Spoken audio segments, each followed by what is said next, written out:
El Departament de Psicobiologia de la Universitat de València, encapçalat per la professora Manuela Martínez, ha analitzat el deteriorament de la salut que provoca la violència física i psicològica.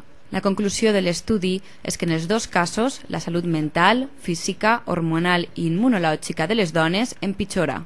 El treball s'ha dut a terme durant 4 anys i en ell han participat 182 dones. L'estudi ha permès comprovar que la depressió i l'ansietat afecten el 31% de les dones que han patit violència psicològica i el 35 i 39% respectivament de les que han patit maltractaments físics.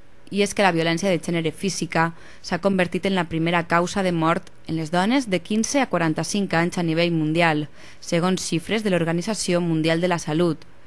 En l'estat espanyol, el 9,6% de les dones majors de 18 anys han patit durant l'últim any agressions masclistes. Las mujeres que han sufrido violencia por parte de su pareja, que en la mayoría de los casos era durante varios años, en algunos incluso décadas, a todos los niveles, están mucho peor que las mujeres que han tenido una relación de pareja en la que no ha habido violencia.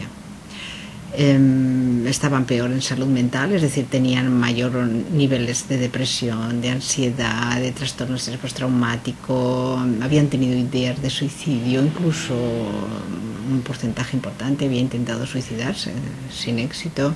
Salud física, tenían muchos malestares, una serie de síntomas, pues algo que tenemos todos en algún momento, pero ellas lo tenían de una forma bastante constante, como dolores de cabeza, mareos, problemas digestivos, problemas de todo lo que es el aparato reproductor, fatiga, pesadillas, un sinfín de síntomas.